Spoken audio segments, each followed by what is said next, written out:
Welcome back, guys, or if you're new to my channel, this is Automotive Anonymous, and I'm currently sitting in a brand new 2024 Subaru Forester Wilderness. It's rocking the bone stock set of Geo15 Geolander by Yokohama all-terrain tires, and they're Snowflake Mountain Peak rated. And I want to show you exactly how this bone stock Subaru Forester does in the snow, and what my experience is driving it. In the last few days, we have had a blizzard warning in this area. Different parts of Idaho experience it differently, although the snow really isn't that much or much more than out of the ordinary.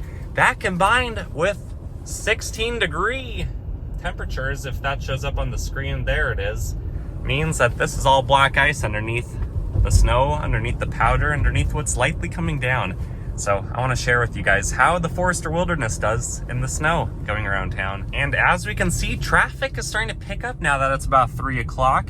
But most of these vehicles are all-wheel drive or 4x4s. There are a few sedans, there are a few front-wheel drive vehicles, like this little Chevy Spark right here. And there's a Nissan front-wheel drive sedan right there. But most of what you're gonna see is probably gonna be all-wheel drive vehicles. At least that's how it's been in my other previous videos, where I borrowed other Subaru models to show you guys how these do. And if for some reason you're new to the Subaru Forester or the Forester Wilderness, these are really good vehicles. This one is about $2,500 off MSRP, which is pretty cool for it to still be January and to offer such a big discount on a Subaru. But they're comfortable. They're really nice crossovers. They're about 15 feet long, about 3,500 pounds. And there's another one seen right there in the same geyser blue color.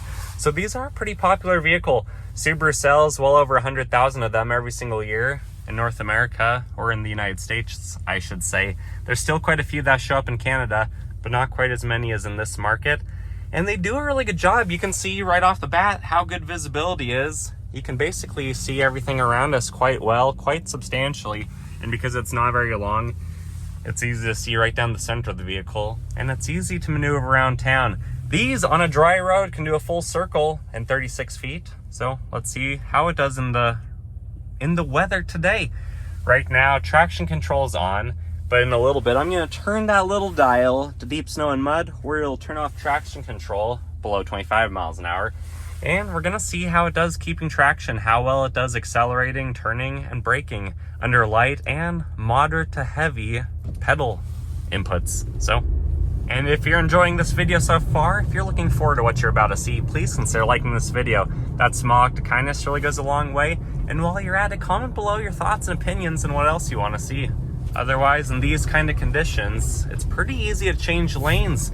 But this Forester being a little bit higher off the ground, having a little bit higher center of gravity, despite the Boxer engine being a low source of weight in this platform, and it only weighing about 3,500 pounds, when you go over deeper elevation changes in the ruts and things like that, it does feel like you are sliding around and floating a little bit.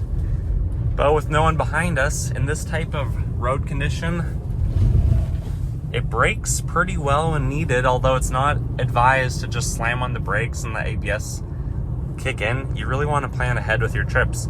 So now, still being about 40 miles an hour, if I just moderately apply the brake pedal, trying to not get ABS to kick in, it does a good job when you plan ahead. If for some reason you have to get out of your own way, if you have to avoid an accident or whatever might be going on, and you give it half throttle, when traction is off, this thing goes pretty straight like an arrow. There's really not a lot of side to side, at least in that acceleration.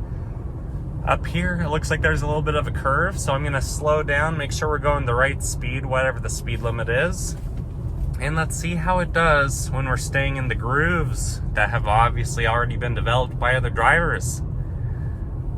Yeah, pretty easy. And if we have to switch lanes, no one's on our side. Yeah, it does feel like I'm kind of like floating a little bit as I go over things, but it does right what it needs to do. Really not too bad. If you want to make a corner, take a turn, slow down again, it really does a pretty good job. Here's a pretty good snow-covered open road. So let's give it full throttle under normal driving conditions with traction on and see how it does. And it's time to get off it because we are starting to go into the center of the road. That was pretty good. It was spinning. I could hear it and feel it kicking up a lot of snow on the rear side. The rear tires were doing their thing. I'm going to turn it to deep snow and mud. That just works when you're 25 miles an hour or slower. Once they're going faster, traction control will kick back on. Let's do a U-turn.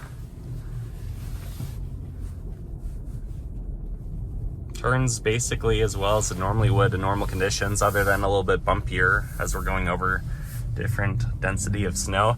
And now let's do a full throttle again and see what this looks like. You can see white, that's all that's behind us. Oh yeah, and we're sliding. And then from about 35 miles an hour, full brake. It locks up. You probably slide at least twice as far as you normally would with how grippy these Geolander Geo15s are. Let's do one more acceleration. This will be, let's do this. Let's go back to normal mode. And then let's turn off traction control that way. And let's see what that acceleration looks like. You can see it's flashing, it's beeping, and it's revving out. So it does what it needs to do. If you ever feel like you're getting stuck or in limp mode and you need more torque to the wheels, just turn off traction control or put in deep snow and mud.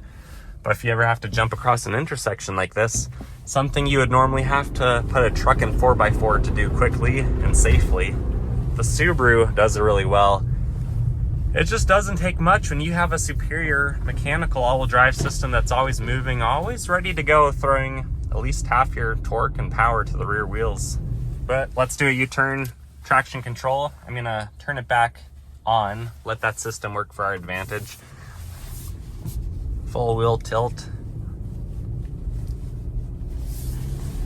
It's a little bit bumpy, but it's easy to turn, it's easy to control, and it's easy to power out. Let's do one more brake test. I'll do maybe half throttle right here. I'll try not to, or half pedal and not engage ABS.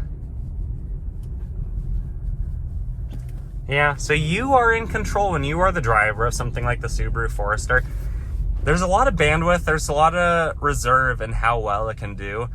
If you're a car enthusiast or if you're crazy, driving through snow conditions like this, I think are just pretty fun. It makes the stress in driving through the winter something of days of old or in other vehicles. I don't drive front-wheel drive cars anymore. I don't drive rear-wheel drive pickups anymore. I really like having a competent all-wheel drive system in a vehicle that's supposed to be your daily driver, something that's not supposed to limit your lifestyle, but instead give you more options and let you enjoy your life and enjoy your hobbies. For example, just recently I drove 800 miles to the coast. It was cool to be able to take one vehicle that's spacious, something similar to this. It was actually my Outback Wilderness. And just to be able to drive through whatever comes your way, whatever you need to overcome, a vehicle that can do it. A vehicle that you don't have to worry about switching tires to winter tires or chaining up. Of course, those things are going to give you superior traction, especially at low speeds and in the elements that they were designed for.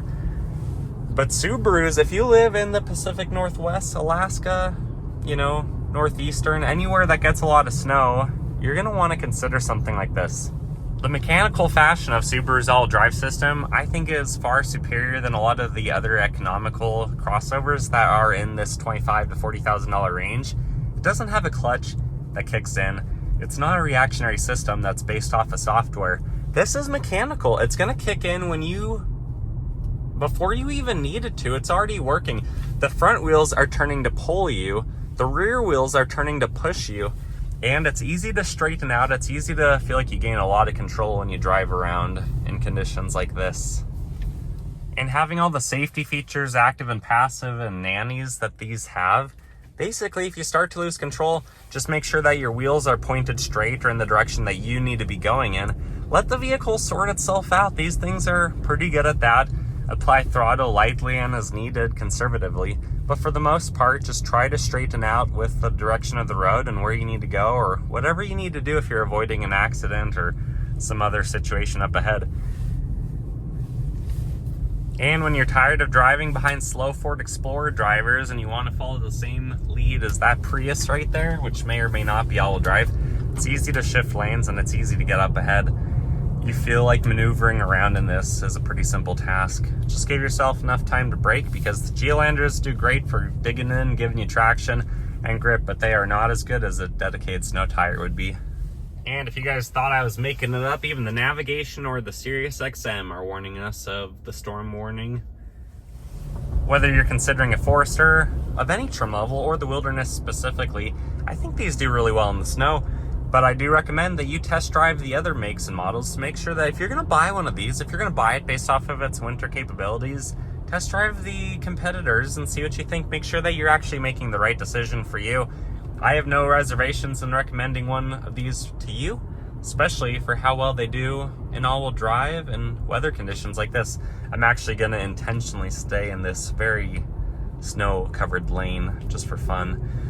But these are a good car. If you have one, or you're considering one, or you have a family member with one, comment below, share your experiences so that myself and other people can read just what you've been through and what you're expecting out of a Subaru Forester.